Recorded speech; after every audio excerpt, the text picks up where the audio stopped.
Why, hello, everyone. Welcome back to YouTube. This is Mr. Daniels bringing you something brand new here. We're talking prefixes today, and this is brought to you by Davy Crockett. Who in the heck is that guy there? He's got his shoes on backwards. That's a new fashion statement there. Gotta love it.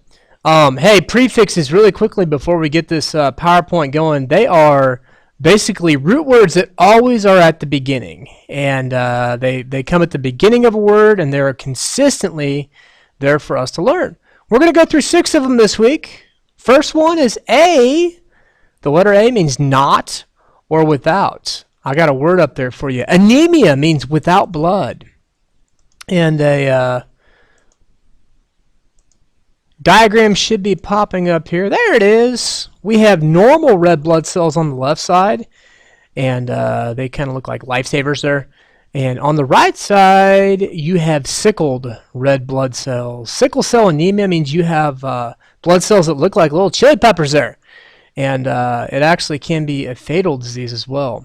So there's a word with A, and keep in mind, not every word that begins with letter A means it's not or without, but certainly some of them fit in there.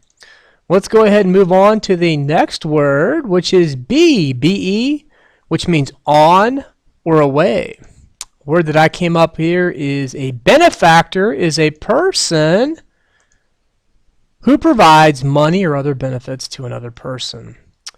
I have a benefactor right here. This is the will of one Franklin D. Roosevelt, and it tells where all his things are going. So it says, first, I shall direct all of my just debts, funeral, testimony. It was so foggy there I can barely read it. Anyways, this is basically telling where he is being a benefactor to, where he is giving away his possessions, his money. Read all through that there. I really don't care to. So we're going to move on.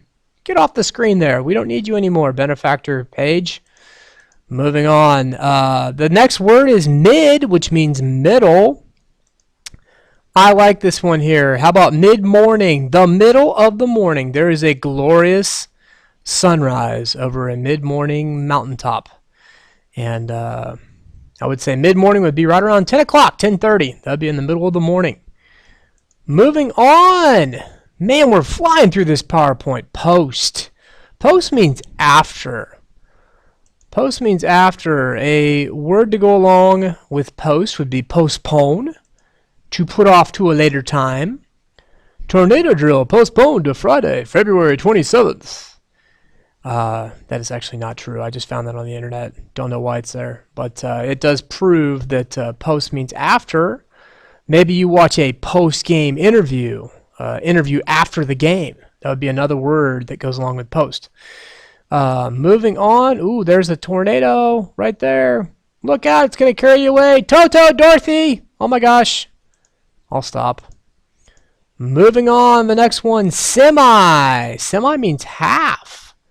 And you may recall another root that we had earlier this year, hemi. Hemi means the exact same thing. So semi and hemi mean half. Semicircle would be a two-dimensional geometric shape that forms half of a circle. This right here is a semicircle, half a circle. Anybody know what that R stands for? Halfway across a circle? Anyone? Anyone? Stands for radius. I heard somebody say that. That's awesome. Way to go. You know your math skills. And that is wonderful. And as wonderful as it is, we do not need this on the screen anymore. So get off the bottom and drop off there.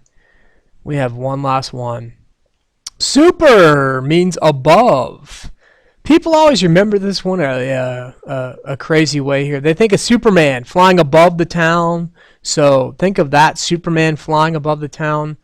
But I'm going to use this word here to for vocabulary purposes here. Superimpose is to place on or above something else. And I have a picture that's going to be coming in. There's the Superman thing. Said to remember this, think of Superman flying above the town. That's easy. So I have a picture to demonstrate superimpose. Yes, this is me right here. I'm at my wedding. And that is my lovely wife right there. She's looking at me crazy because she knows something is about to happen. because I'm giving a speech, and we all know what happens when Mr. Daniels gives speeches. He gets rather emotional, and I'm going to go ahead and superimpose a picture over my head here. 1, 2, 3, boom! Oh my gosh, I started crying. Yes, I almost look like for number one, I have hair now, and secondly, I look kind of like Obama. I don't know why, but growing a little tan there.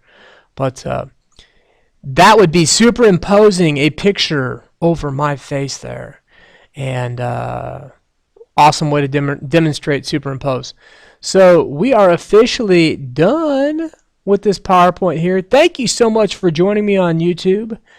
And please join me next week for some amazing suffixes. Until then, goodbye, everybody.